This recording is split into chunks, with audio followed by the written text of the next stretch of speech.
निकालो कीले। गोली चलता है चाल शेरों सी, बड़ी फेमस है दिलदारियां, ना कोई भी मुकाबला, आगे तू पीछे चले काफिला, जो भी झुकेगा चल जाएगा, चलो में तेरे है वो जलजला,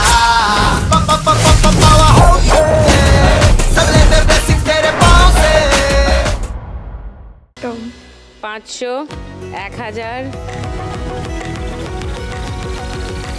80, 800, 10, 20, 30, 40, 3840। এবার অপর্ণাদির কাছে আসি, জলেশ্বর বাবার মাহাত্ম্য শুনি একটু। জলেশ্বর শিব মন্দির, বাবা শিব ঠাকুর কেন জলের তলায় থাকে? 850 বছর, তারও আনুমানিক, তারও পুরানো মন্দির। একটা সময় জলেশ্বর গোটা বাংলা জুড়ে বর্গী হানা হয়েছিল,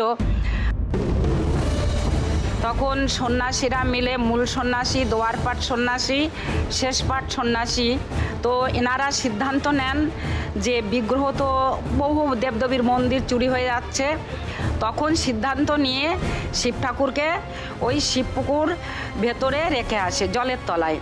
তখন থেকে প্রচলিত যে জলের নিচেই মহেশ্বর, পুণ্যতীর্থ জলেশ্বর।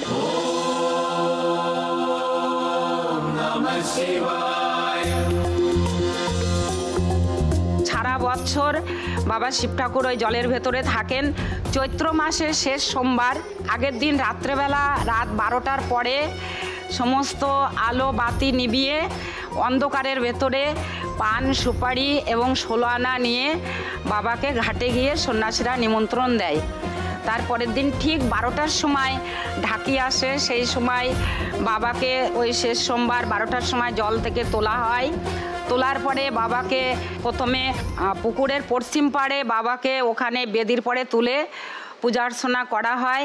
করার পরে তার প্রতীক্ষা মন্দিরে নিয়ে আসা হয়। নিয়ে আসার পরে বিকাল 5টার সময় প্রায় 150-200 সন্ন্যাসী মিলে বাবাকে পদব্রজে হালিশহর গঙ্গায় বাবাকে স্নান করাতে নিয়ে যাওয়া হয়।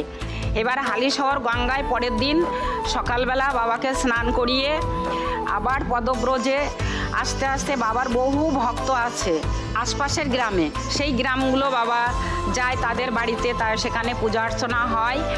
4 দিন পরে বাবা ফিরে আসেন মন্দিরে।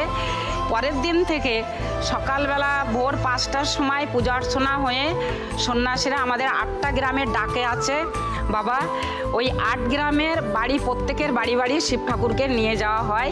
এরকম প্রত্যেক গ্রাম ঘুরে ঘুরে ঘুরে ঘুরে তারপরে যখন ঘাট সন্ন্যাসীর দিন বিকাল 4টার সময় ঘাট সন্ন্যাসীর পর্ব শুরু হয়, সেখান থেকে আমাদের চড়ক মেলাটা শুরু হয়। পুকুর যেটা আছে শিব পুকুর, সেটা 16 বিঘা জমির উপরে পুকুরটা আছে। তো পুকুরের চারিধার দিয়ে সন্ন্যাসীরা দাঁড়িয়ে যায়। আমি একবার দেখতে চাই ছবিটা।